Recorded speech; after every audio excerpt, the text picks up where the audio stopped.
আমার বিরুদ্ধে বিভিন্ন রকমের মামলা দিয়া আজকে এই পর্যায়ে নিয়ে এসেছে। এগুলো যদি একদিন বলতে যাই আপনারও চোখের পানি চলে আসবে, কি যন্ত্রণার মধ্যে ছিলাম। হাইকোর্ট থেকে যে রায়টা আজকে এসেছে এটা ফটিকছড়ির মানুষের জনগণের রায়ের প্রতিফলন ঘটেছে। ধন্যবাদ চ্যানেল ওয়ানকে সবসময় আমার পাশে থাকার জন্য। আজকে যে মামলার রায়টা হলো এটা সুপ্রিম কোর্ট অ্যাপিলেট ডিভিশন গত 16 তারিখে দিয়ে দিয়েছিল। একটা রুল ছিল পেন্ডিং হাইকোর্টে, রুলটা অ্যাবসলিউট করে আমাকে শপথ করতে নির্দেশ দিয়েছিল সুপ্রিম কোর্টের অ্যাপিলেট ডিভিশন। আজকে ইনশাল্লাহ আপিল বিভাগ হাইকোর্টের রুলটা অ্যাবসলিউট হয়ে গেছে। ইনশাল্লাহ ফটিকছড়ির মানুষের বিজয় হয়েছে।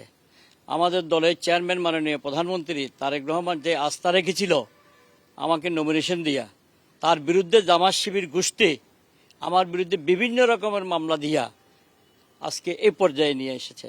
মহান রব্বুল আলমিনের দরবারে শুকরিয়া করে তাদের প্রতিটি অভিযোগ মিথ্যা প্রমাণিত হয়েছে। আমার সবচেয়ে বিশ্বাস মহান রব্বুল আলমিনের নিকট।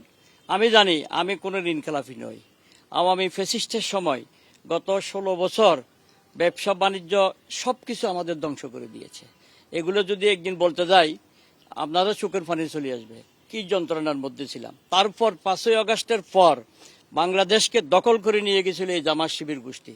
12 তারিখের নির্বাচনের মাধ্যমে আমাদের দলের ভারপ্রাপ্ত চেয়ারম্যান ছিলেন তখন, এখন বর্তমান চেয়ারম্যান মাননীয় প্রধানমন্ত্রীর নেতৃত্বে বাংলাদেশের মানুষ যে আস্থা রেখেছেন তারই প্রতিফলন সুপ্রিম কোর্ট এবং হাইকোর্ট থেকে যে রায়টা আজকে এসেছে এটা ফটিকছড়ির মানুষের জনগণের রায়ের প্রতিফলন ঘটেছে।